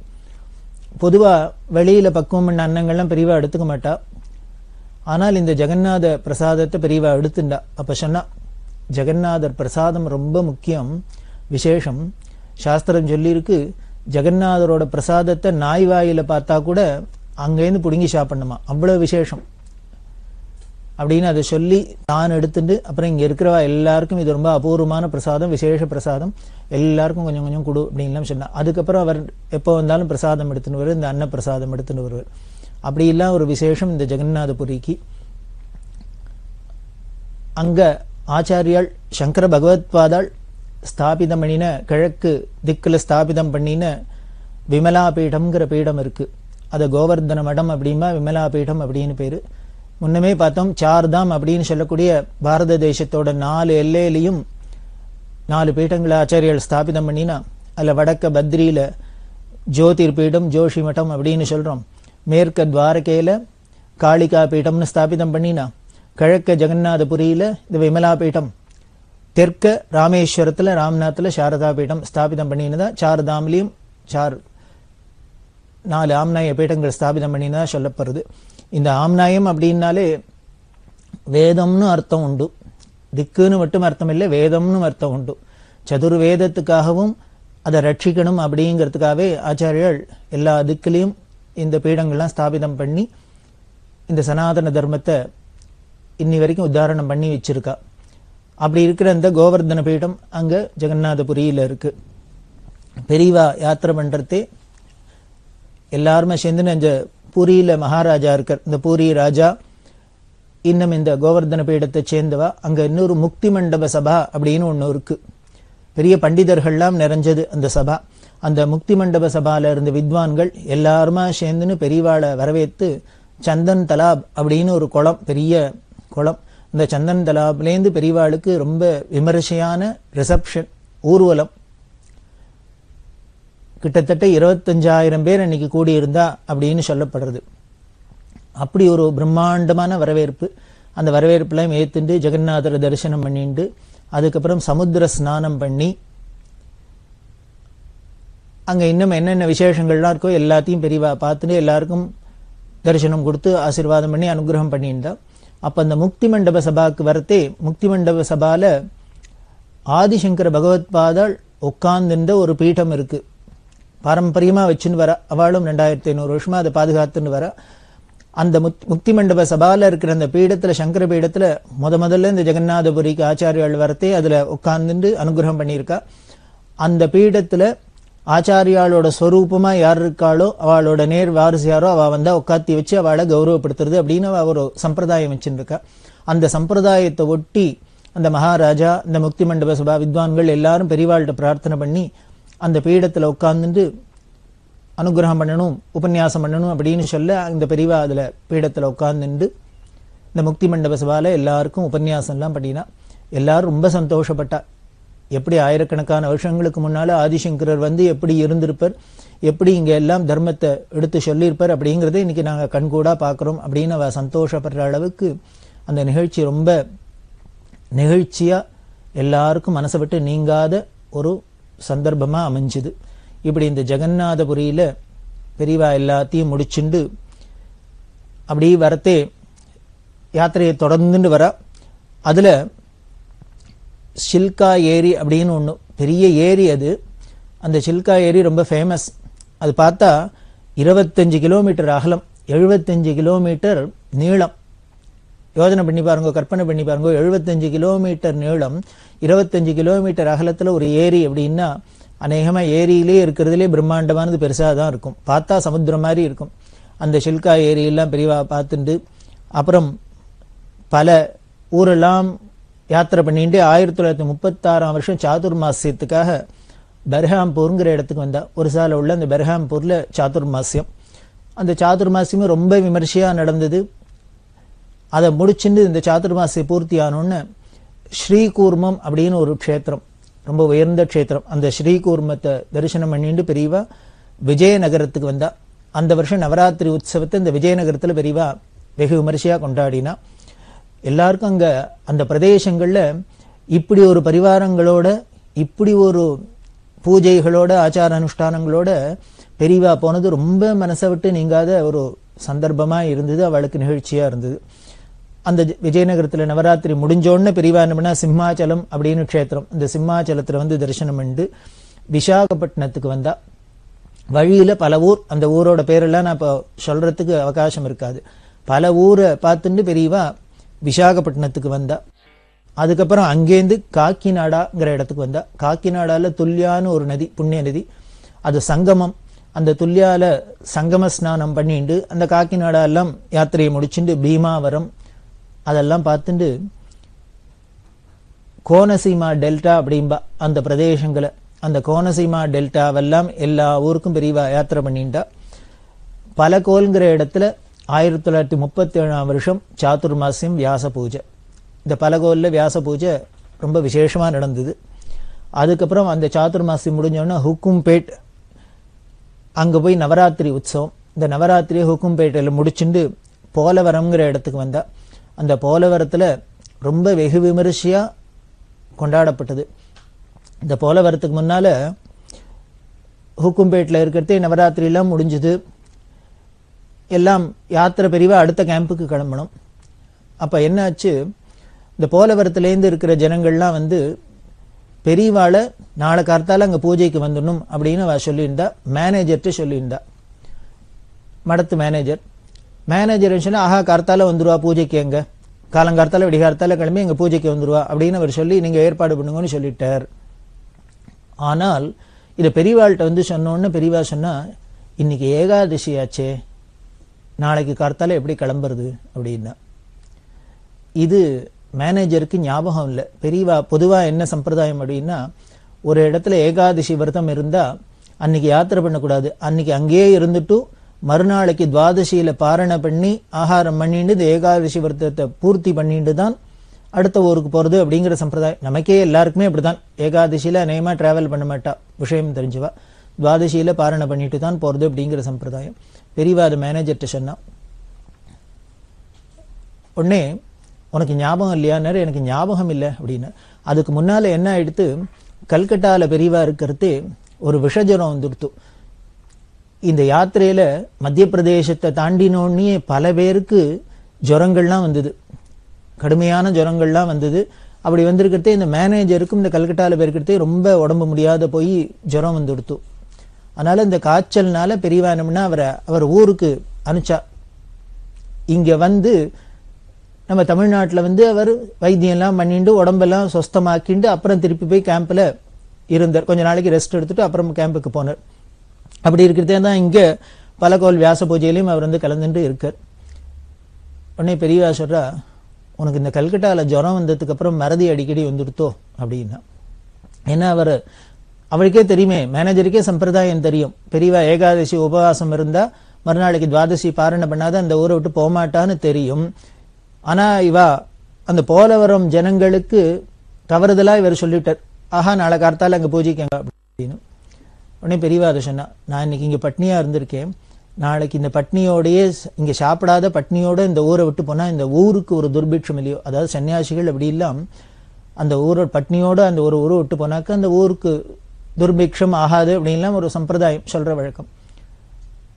அதனால நாளைக்கு பூஜையை இங்க முடிச்சுட்டு 2 கால பூஜையை முடிச்சுட்டு நான் சாப்பிட்டுட்டு பிக்ஷை பண்ணிட்டு தான் அப்புறம் போக முடியும். அதனால அவளுக்கு சொல்லிடும், நாளைக்கு அங்க பூஜைக்கு வரல, பிக்ஷை இங்கேயே முடிச்சுன்னு பூஜையை முடிச்சுன்னு தான் வரப்போறோம்னு சொல்லிடும் அப்படின்னு. அப்பதான் கேட்டா, உனக்கு இந்த ஊருக்கு போயிட்டு வந்ததுக்கு அப்புறம் இந்த ஜுரம் வந்ததுக்கு அப்புறம் உனக்கு மறதி வந்துடுது போல இருக்கு அப்படின்னு. அவர் சரின்னு போயிட்டார். குப்புசுவாமியர் அப்படின்னு இன்னொருத்தர் கூட கைங்கரியம் பண்றவர், அவர்கிட்ட பேசிட்டு இருக்கிற அவர் இருந்தார். உடனே பெரியவா கேட்டா, நேற்றுக்கு மேனேஜர் இந்த போலவரங்காராளெல்லாம் பேசுறதே நீ கூட இருந்தியோ அப்படின்னா. இருந்தேன் அப்படின்னார். உனக்கு தெரியாதோ ஏகாதசிக்கு நான் ஒரு இடத்துல உபவாசம் இருந்தா துவாதசி பாரணை பண்ணிட்டு தான் போவேன்னு, உனக்கு தெரியுமோ இல்லையோ அப்படின்னார். தெரியும் அப்படின்னார். அப்போ உனக்கு தெரியும்னா நீ சொல்லியிருக்கலாமே, மேனேஜர் அவள்கிட்ட சொல்றதே இல்ல இல்ல பெரியவா நாளைக்கு வரமாட்டாளே மாமா, இங்கேருந்து கிளம்ப மாட்டான், நீ சொல்லியிருக்கலாமே, ஞாபகப்படுத்திருக்கலாமே அப்படின்னு பெரியவா அவர்கிட்ட கேட்டா. குப்பு ஒன்றும் பதில் சொல்லாத இருந்தார். உடனே பெரியவா சிரிச்சுட்டு, உனக்கு மேனேஜர்கிட்ட பயமாக்கும் அதனால சொல்லலையாக்கும் அப்படின்னா. உங்ககிட்ட மேனேஜர்கிட்ட உனக்கு பயமா அப்படின்னு கேட்டுட்டே இருக்கிறதே மேனேஜர் உள்ள வந்தார். லெட்டர்லாம் எடுத்துன்னு உள்ள வர இந்த வார்த்தை அவர் காதுல விழுந்துருத்து. உடனே அவர் என்ன பண்ண, ரொம்ப சுவாதீனமா பேசக்கூடியவர். உடனே பெரியவாள்கிட்ட சொன்னார், யாருக்கு குப்புக்கு அவங்கிட்ட பயம் அப்படின்னு. அதெல்லாம் அவனுக்கு ஒண்ணுமில்ல, அவன் பார்த்திருப்பான், வேடிக்கை பார்த்திருப்பான், என்னதான் பண்றாருன்னு பார்ப்போம், பெரியவா அதுக்கு என்ன பண்றான்னு பார்க்கலான்னு வேடிக்கை பார்க்கறதுக்காக பேசாத இருந்திருப்பான். அவனுக்கு விஷயம் தெரிஞ்சிருக்கும், என்கிட்ட ஒன்றும் பயம் கிடையாது, இருந்தாலும் என்னதான் நடக்கிறது பார்ப்போமே அப்படின்ட்டு வேடிக்கை பார்க்கறதுக்காக பண்ணாலும் பண்ணுவான் அப்படின்னு அவர் சொன்னார். எல்லாம் கிண்டலாதான். உடனே பெரியவா சிரிச்சுட்டு, அதெல்லாம் இல்லை, அவன் பாவம் நல்ல குழந்தை, அப்படி எல்லாம் வேடிக்கையெல்லாம் பார்க்க மாட்டான், உன்னை பார்த்தா பயம் போல இருக்கு அதனால சொல்லல அப்படி இல்லாம சொல்லியிருந்தா. இது மாதிரி எல்லாம் போற இடங்கள்ல பல சுவையான நிகழ்ச்சிகள்லாம் இருக்கும். அதுல நமக்கு பெரிய தர்மங்கள்லாம் தெரியறாப்புல இருக்கும், சொல்றாப்புல இருக்கும். இதுல இருந்து நமக்கு தெரியுது, ஒரு இடத்துல ஏகாதசி விரதம் ஒரு ஊர்ல இருந்தோம்னா, உத்தராத்துல இருந்தோம்னா மறுநாளைக்கு பாரணை பண்ணிட்டு தான் ஊருக்கு போகணும். ஒரு விரதம் இருந்தோம்னாக்க உபவாசம் இருந்தோம்னா அதை பூர்த்தி பண்ணிட்டு தான் போகணும் அப்படிங்கறதுல நமக்கு தெரியறாப்புல இருக்கு. இப்படிதான் இந்த ஹூக்கும்பேட் நவராத்திரியை முடிச்சுன்னு பெரியவா போலவரம் போனா. போலவரத்துல வெகு விமரிசையா அவளுக்கு வரவேற்பெல்லாம் கொடுக்கப்பட்டது. அங்கெல்லாம் முடிச்சுண்டு ஏலூர் வழியால ராஜமன்றிக்கு வந்தா. ராஜமகேந்திரபுரம் அப்படின்னு பெரிய அதுவும் ஊர். அந்த ராஜமன்றியில வந்துட்டு கோதாவரி ஸ்நானம், பெரிய புண்ணிய நதியில மோட்ச நதியில ஒன்றும் கோதாவரி. அந்த கோதாவரி எல்லாம் ஸ்நானம் பண்ணிட்டு அப்புறம் அந்த பிரதேசத்துல இருக்கிற பல ஊர்களுக்கெல்லாம் பெரியவா யாத்திரை பண்ணினா. அந்த கோதாவரி ஜில்லாக்கார அந்த பிரதேசத்துல இருக்கிறவாளுக்கெல்லாம் காஞ்சி காமகோடி பீடாதிபதி அப்படின்னா கஞ்சி சுவாமிகள் அப்படின்னா ஆந்திரா முழுக்களும் எல்லாருக்கும் அப்படி ஒரு பிரியம் பக்தி. இன்னைக்கும் அந்த பக்தி அந்த பிரியம் இருக்கு. நிறைய எல்லாரும் வித்வான்கள், நிறைய அக்னிஹோத்திரிகள், நல்ல வேதம் படிச்சவா, பண்டிதா, வெள்ள கனம்லாம் சொல்ல ஆரம்பிச்சாக்க அப்படியே ஆகாசமே அதிரும். அந்த அளவுக்கு வித்வான்கள், ரொம்ப ஆச்சார அனுஷ்டானம் உள்ளவா. அந்த கோதாவரி ஜில்லால அதுல இருக்கிற எல்லாத்தையும் பெரியவா எல்லா ஊரையும் எல்லாரோட பிரார்த்தனைக்கும் இணங்க யாத்திரை பண்ணிட்டு பெரியவா விஜயவாடாவுக்கு வந்தா. விஜயவாடாவும் பெரிய க்ஷேத்திரம், கனகதுர்கா க்ஷேத்திரம். மலை மேல கனகதுர்காங்கிற கோவில் இருக்கு, அம்பாள். கிருஷ்ணாங்கிற நதி, இந்த கிருஷ்ணா நதியில ஸ்நானம் பண்ணி கனகதுர்கா எல்லாம் தரிசனம் பண்ணிட்டு பெரியவா இன்னும் பல ஊர்களை பார்த்துன்னு மங்களகிரிங்கிற இடத்துக்கு வந்தா. மங்களகிரியில தான் நரசிம்ம க்ஷேத்திரம், நரசிம்மர், பானக நரசிம்மர் அப்படிமா. இந்த மங்களகிரியில பானக நரசிம்மர்லாம் தரிசனம் பண்ணிட்டு குடிவாடா தெனாலி முதலான ஊருக்கெல்லாம் வந்து 1938 வியாச பூஜையை குண்டூருங்கிற இடத்துல பண்ணினா. ஆந்திரால குண்டூர்ல இந்த 38 வியாச பூஜை. அந்த வியாச பூஜை பண்ணிட்டு வித்வத் சதஸ்லாம் நடக்கும் அப்படின்னு சொன்னேன். அப்படி நடக்கிற அந்த வித்வத் சதஸ்ல புல்யம் உமாமகேஸ்வர சாஸ்திரிகள் அப்படின்னு ஒரு பெரிய மகா வித்வான் பண்டிதர். அவர் பெரியவா மேல 170 ஸ்லோகம், சமஸ்கிருதத்துல 170 ஸ்லோகம் பெரியவாளை போற்றி எழுதி பெரியவாளுக்கு சமர்ப்பணம் பண்ணினர். அவரே அதை எல்லாருக்கும் முன்னால வாசிச்சு எல்லாம் பண்ணி அதுக்கு அர்த்தங்கள்லாம் சொல்லி எல்லாரும் ஆனந்தப்படுறாப்புல இந்த புல்ய உமாமகேஸ்வர சாஸ்திரிகள் 170 ஸ்லோகம் பெரியவாளுக்கு சமர்ப்பணம் பண்ணர். தஞ்சரேனே முன்னவே பார்த்தோம், பெரியவா சேலத்தில் இருக்கிறது ஒரு இஸ்லாமியர், அவர் சமஸ்கிருதத்துல நல்ல பண்டிதர், அவர் பெரியவா மேல ஸ்லோகம் பண்ணி பெரியவாளுக்கு சமர்ப்பணம் பண்ணார் அப்படின்னும். இப்படி காசியில இருக்கிறது, காசியில ஸ்ருங்கேரி மடத்துல ஸ்ரீகாரியமா இருந்தவர். அந்த ஸ்ருங்கேரி மடம் மேனேஜர் பெரியவா மேல 100கணக்கான ஸ்லோகங்கள் பண்ணி பெரியவாளுக்கு சமர்ப்பணம் பண்ணினர், பெரியவாளோட அந்த பிரபாவத்தை பாராட்டி. இப்படி எந்த ஊர்ல போனாலும் வித்வான்களா இருந்தா அவளுக்கு என்ன தோன்றதோ அப்படி எல்லாம் பெரியவாளுக்கு சமர்ப்பணம் பண்ணும் அப்படிங்கிற ஒரு பாவம் இருந்தது. இதுதான் அவ ஈஸ்வரங்கிறதுக்கு சாட்சி. அதே மாதிரி ஒரு தரம் பார்த்திருந்தாலும் எவ்வளவோ கூட்டத்துக்கு நடுப்பர் பெரியவாளை பார்த்திருந்தா கூட மறக்கவே மறக்காது. நம்ம உலகத்துல எத்தனை விஷயங்களை பார்க்கிறோம், எத்தனை பேரை மீட் பண்றோம், எவ்வளவு விஷயங்கள் பேசுறோம், ஆனா எதுவான ஞாபகம் இருக்கோ? ஏதோ ஒரு சிலது வேணா ஞாபகம் இருக்கலாம், எல்லாமே ஞாபகம் இருக்காது. ஆனா பெரியவாள்கிட்ட ஒரு க்ஷணகாலம் அவளோட ஒரு சங்கம் ஏற்பட்டா கூட அது நமக்கு மறக்காத இருக்கு. அவ ஏதோ ஒரு கையால ஒரு ஜாட காமிச்சதோ, கண்ணால ஜாட காமிச்சதோ, கையை தூக்கினதோ, ஏதோ ஒரு வார்த்தை அரை வார்த்தை பேசினதோ, இது எல்லாமே மறக்காத இருக்கிறதுக்கு காரணம் அவ பிரம்மங்கிறதுக்கு சாட்சி. அதுக்கு மேல எல்லாரும் எங்க ஊர்னா பிரியம், எங்க குடும்பம்னா பிரியம், எங்கள்கிட்டனா ரொம்ப பிரியம் அப்படின்னு சொல்றதுக்கு காரணம் அவ நிஜமான பிரேமையை காமிச்சிருந்தா. அன்பே சிவம் அப்படின்னு சொல்றாப்புல அன்பு ஸ்வரூபமா பிரேமஸ்வரூபமா இருந்ததுனால எல்லாத்தையும் உண்மையான அன்பை பெரியவா வெளிப்படுத்தினா. அவளுக்கு விருப்பு வெறுப்பு, வேணுங்கிறவா வேண்டாதவா, படிச்சவா படிக்காதவா, ஏழை பணக்காரன், ஆம்பளை பொம்பளை, இனிமே உயர்ந்தவன் தாழ்ந்தவன், எந்த ஒரு வித்தியாசமும் கிடையாது, எல்லாத்தையும் ஈடு கொடுத்துருந்தா. ஆச்சரியமா இருக்கும்.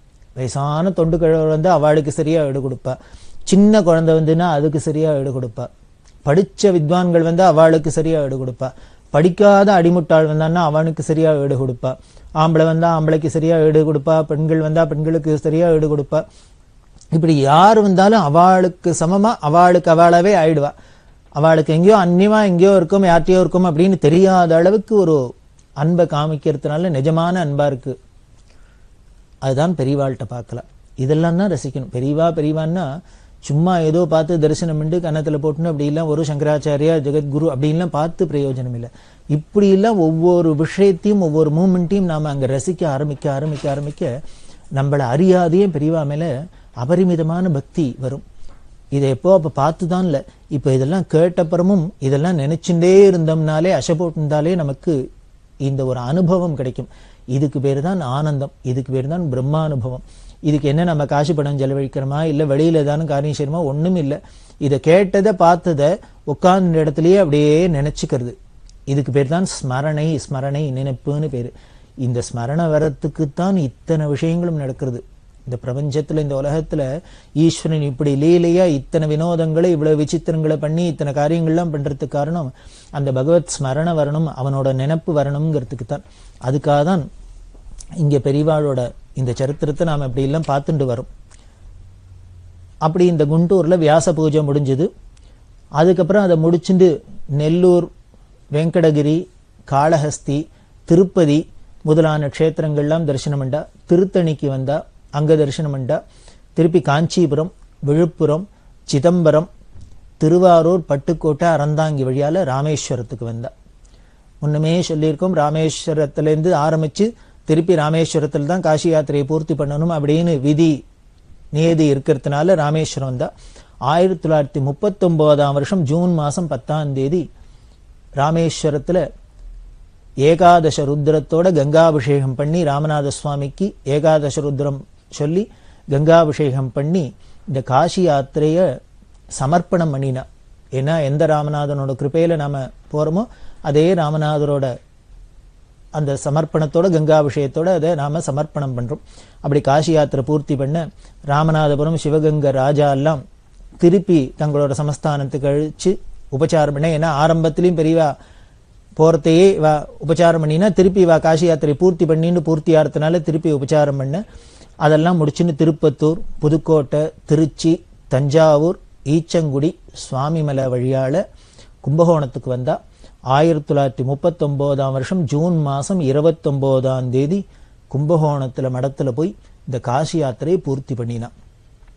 1919 வருஷம் யாத்திரையை தொடங்கின பெரியவா 1939 வருஷம் ஜூன் மாசம் பூர்த்தி பண்ணினா காசி யாத்திரையை. இப்படி ஒரு அமானுஷ்யமான அபூர்வமான காசி யாத்திரை உலகத்திலேயே பெரியவா ஒருத்தர் தண்ணி தான் நாம பார்த்திருப்போம், கேட்டிருப்போம். இந்த காசி யாத்திரையை நாம ஸ்மரிச்சோம்னா கேட்டோம்னா என்ன பலன்? பெரியவா எந்தெந்த க்ஷேத்திரத்துக்கெல்லாம் போனாலோ அந்த தரிசனம் பண்ணின பலன், பெரியவா எந்தெந்த தீர்த்தங்கள்லாம் ஸ்நானம் பண்ணினாலோ அந்த ஸ்நான பலன், இப்படி எல்லா பலனும் நமக்கு இந்த குருவோட இந்த யாத்திரையை, இந்த மகானோட யாத்திரையை கேட்கறதுனாலேயே, படிக்கிறதுனாலேயே, நினைக்கிறதுனாலே கிடைக்கிறது அப்படின்னு சொல்லி இந்த விஸ்தாரமான இந்த பெரியவாளோட அமானுஷ்யமான காசி யாத்திரையை நிறைவு செய்கிறோம். அப்படி தமிழ்நாட்டுக்குள்ள வரத்தே தான் அன்னதான சிவன்கிறவர் திருபுவனம்ங்கிற இடத்துல சிவலோக பிராப்தி அடைஞ்ச. அப்போ பெரியவா அன்னதான சிவனை பத்தி முன்னாலேயே சொல்லியிருக்கோம். பெரிய அன்னதானம் பண்ணியே மகா உத்தமர், பெரிய புண்ணியத்தை சம்பாதிச்சார். அப்போ பெரியவா சொன்னா, இவர் பெரிய வேத சாஸ்திரம் படிச்சு இன்னுமே இந்த ஜபதபம்லாம் பண்ணி இதெல்லாம் பண்ணி சாதனை பண்ணலைன்னா கூட எல்லாருக்கும் சாதம் பட்டே அவர் மோட்சத்துக்கு போயிட்டார் அப்படின்னு சொன்னார். பெரியவாவாக்கு அவர் மோட்சத்துக்கு போயிட்டார் அப்படின்னு. அப்படி அன்னதான சிவன் காலமான அதுக்காக பெரியவா என்ன பண்ணினா மடத்துல அன்னதானம் எல்லாம் பண்ண சொல்லி மோட்ச தீபெல்லாம் ஏற்ற சொல்லி பெரியவா அந்த அன்னதான சிவனோட மோட்சத்துக்கு அனுகிரகம் பண்ணினா. இப்படி இருந்த பெரியவா கல்லூர்ங்கிற இடத்துல 6 மாசம் காஷ்ட மௌனத்துல இருந்தா. பெரியவா சரணம். இந்நிகழ்ச்சியின் அடுத்த பகுதி நாளை மாலை இதே நேரத்தில் ஒளிபரப்பாகும். பெரியவா சரணம். பெரியவா சரணம். அடுத்த நிகழ்ச்சி திருவாசக இன்னிசை. வழங்குபவர் ஸ்ரீ சத்குருநாத தேசிகர் அவர்கள். பெரியவா சரணம். திருச்சிற்றம்பலம். அச்சப்பத்து புற்றில் வாழ் அறவும் அஞ்சேன் பொய்யர்தம் மெய்யும் அஞ்சேன் கற்றைவார் சடையம் அண்ணல் கண்ணுதல் பாதம் நன்னி மற்றும் ஓர் தெய்வம் தன்னை உண்டு என நினைந்து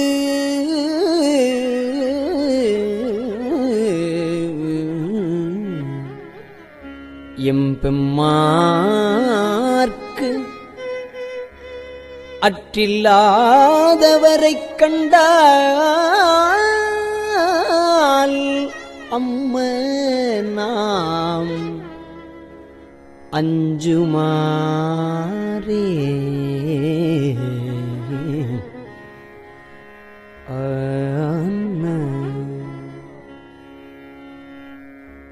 வெறுவரேன் வேட்கை வந்தால் வினைக்கடல் ஒளினும் அஞ்சேன். வெறுவரேன் வேட்கை வந்தால் வினைக்கடல் ஒளினும் அஞ்சேன். வெறுவரேன் வேட்கை வந்தால் வினைக்கடல் கொளினும் அஞ்சேன். இருவரால் மாறு காணா எம்பிரான் தம்பிரானாம் திருவுரு அன்றி மற்றோர். திருவுரு அன்றி மற்றோர் தேவர் எத்தேவர் என்ன. திருவுரு அன்றி மற்றோர் தேவர் எத்தேவர் என்ன. அறுவராதவரை கண்டான் அறுவராதவரை கண்டால் அம்மனாமஞ்சுமாரே. வன்புலால் வேலும் அஞ்சேன் வளைக்கையார் கடைக்கண் அஞ்சேன். என்பலாம் முருக நோக்கி அம்பலத்தாடுகின்ற என் பொல்லாமணியை ஏத்தி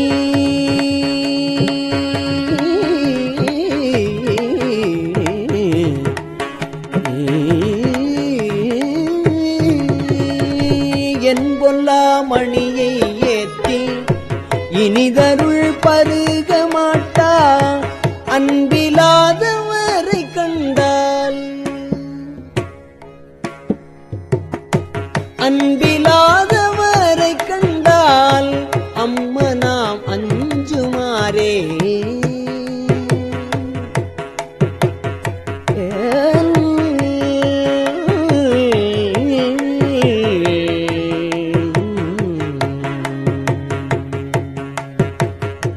கிளியனார் கிளவி அஞ்சேன், அவர்கிரி முறுவல் அஞ்சேன். வெளிய நீராடும் மேனி வேதியன் பாதம் நன்னி, துளியுலாம் கண்ணராகி தொழுது அழுதுள்ளம் நெக்கிங்கு அழியிலாதவனை கண்டால் அம்மனாம் அஞ்சுமாறே.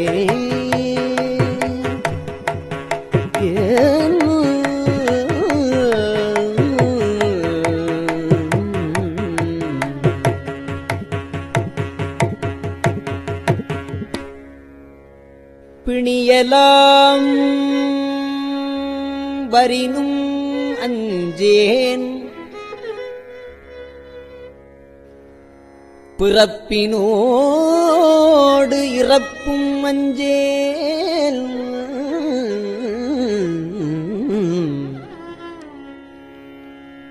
துணி நிலாணியினான் தன்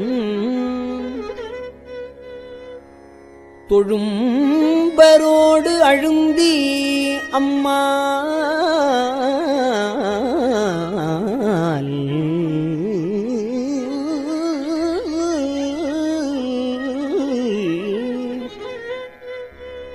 துணி நிலாணினான் தன் தொழும்பரோடு அழுந்தி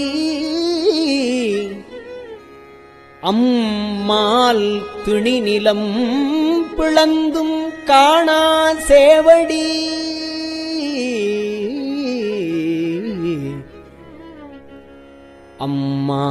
அம்மாள் திணி நிலம் பிளந்தும் காணா சேவடி பரவி, வெண்ணீரு அணிகிலாதவரைக் கண்டால் அம்ம நாம் அஞ்சுமாறே. வெண்ணீர் அணிகிலாதவரைக் கண்டால் அம்ம நாம் அஞ்சுமாறே.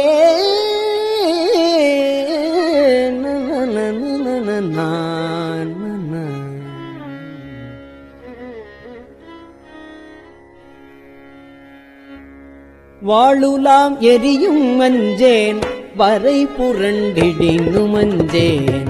வாழுலாம் எரியும் அஞ்சேன், வரை புரண்டிடினும் அஞ்சேன். தோளுலாம் நீற்றன் ஏற்றன் சொற்பதம் கடந்த அப்பன். வாழுலாம் எரியும் அஞ்சேன், வரை புரண்டிடினும் அஞ்சேன். தோளுலாம் நீற்றன் ஏற்றன் சொற்பதம் கடந்த அப்பன். தாள தாமரைகள் ஏத்தி தடமலர் புனைந்து நெய்யும் ஆளலாதவரை கண்டால், ஆளலாதவரை கண்டால் அம்மனாம் அஞ்சுமாறே. தகைவிலா பழியும் அஞ்சேன், தகைவிலா பழியும் அஞ்சேன். சாதலை முன்னம் அஞ்சேன், புகைமுகன் தெரிகை வீசி பொலிந்த அம்பலத்துளாடும் முகை நகை கொன்றை மாலை. முகை நகை கொன்றை மாலை முன்னவன் பாதம் ஏத்தி அகம் நெகாதவரை கண்டால், அகம் நெகாதவரை கண்டால் அம்மனாம் அஞ்சுமாறே. தரிசரி களிரும் அஞ்சேன், தழல் விழி உழுவை அஞ்சேன். வெறிகமிழ் சடையன் அப்பன் விண்ணவர் நன்னமாட்டா செறிதரு கழல்கள் ஏத்தி கழல்கள் ஏற்றி சிறந்தி நீதிருக்க மாட்டா அறிவிலாதவனை கண்டால் அறிவிலாதவனை கண்டால் அம்மனாம் அஞ்சுமாறே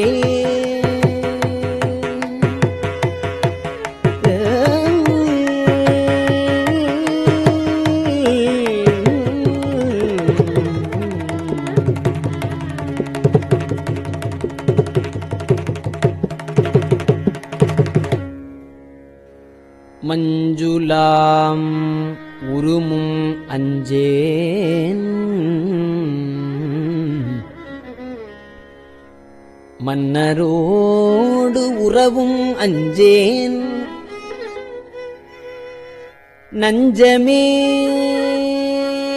அமுதமாக்கும் நம்பிரான்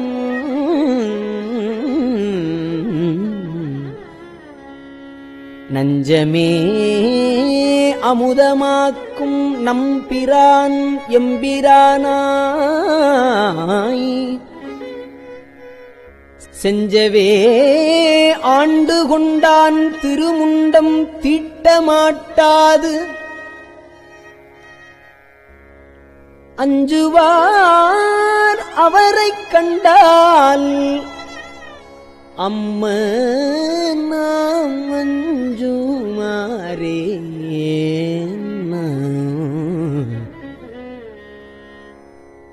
திருமுண்டம் தீட்டமாட்டாது அஞ்சுவார் அவரைக் கண்டால் அம்ம நாம்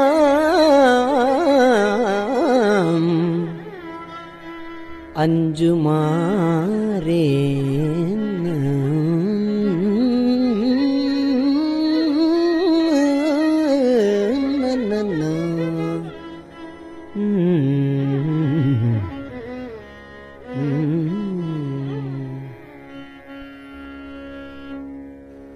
கோணிலாவாளி அஞ்சேன் கூற்றுவன் சிற்றம் அஞ்சேன்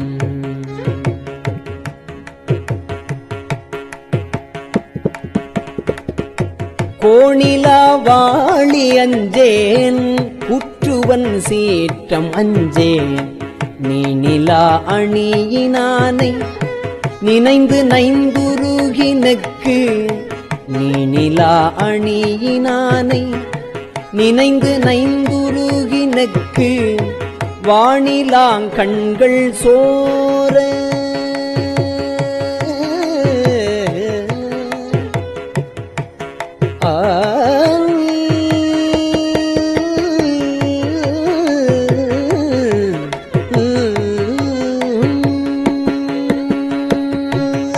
வானிலாங்கண்கள் சோர வாழ்த்தி நின்றேத்த மாட்ட வானிலாங்கண்கள் சோர வாழ்த்தி நின்று ஏத்த மாட்டா ஆனலாதவரை கண்டால் ஆனலாதவரை கண்டால் அம்ம நாம் அஞ்சுமாறே ஆனலாதவரை கண்டால் அம்ம நாம் அஞ்சுமாறே அம்ம நாம் அஞ்சுமாறே ஏன்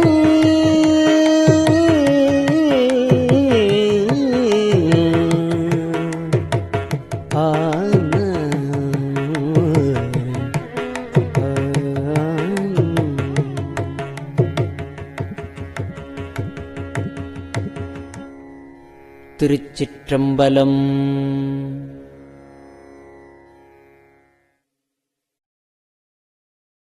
பெரியவா சரணம். இந்நிகழ்ச்சியின் அடுத்த பகுதி நாளை மாலை இதே நேரத்தில் ஒளிபரப்பாகும். பெரியவா சரணம்.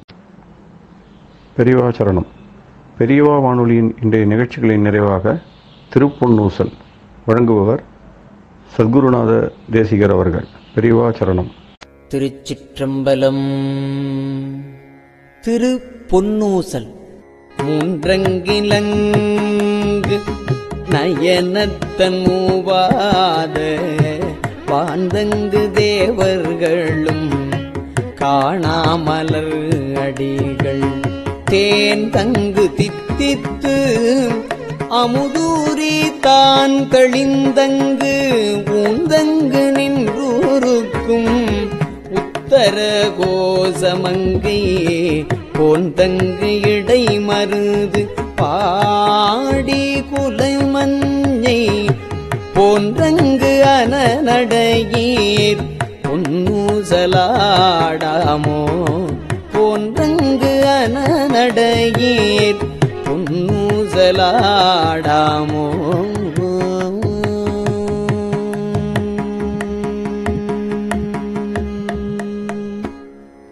திருச்சிற்றம்பலம்.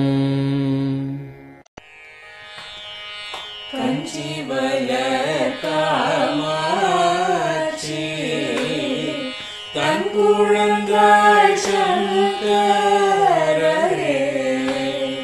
கஞ்சி வளர் காமாட்சி தன் குழந்தாய் சங்கரரே குரு சந்திரசேகரரே உறங்கிடுவீர்களே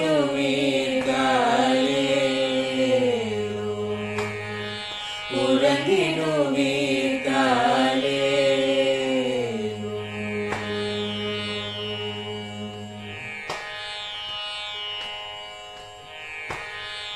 ஆதிகுரு சங்கரராய் அன்றொரு நாள் வந்தவரே 68 ஏகபதி ஏழுலகும் பூப்பவரே காப்பவரே கடப்பவரே எல்லோர்க்கும் அருள்பவரே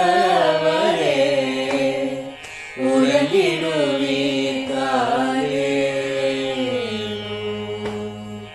அயனுடனே மாலவனோ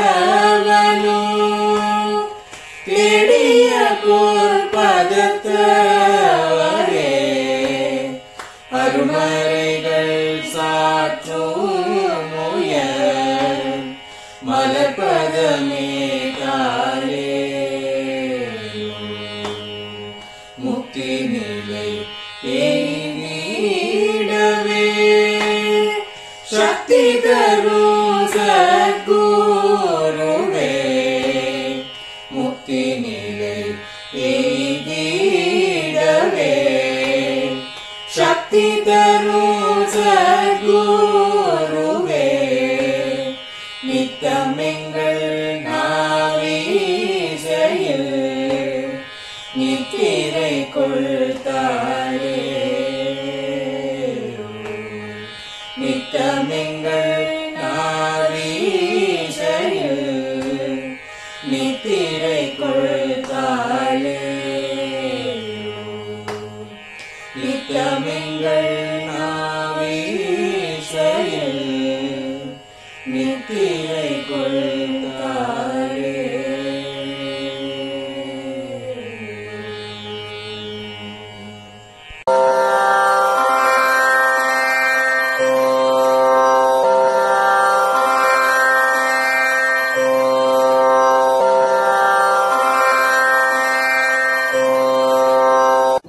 பெரியவா சரணம். பெரியவா வானொலியின் மாலை நிகழ்ச்சிகள் இத்துடன் நிறைவடைகின்றன. எமது அடுத்த ஒளிபரப்பு நாளை காலை இந்திய நேரப்படி 6 மணிக்கு துவங்கும். பெரியவா சரணம்.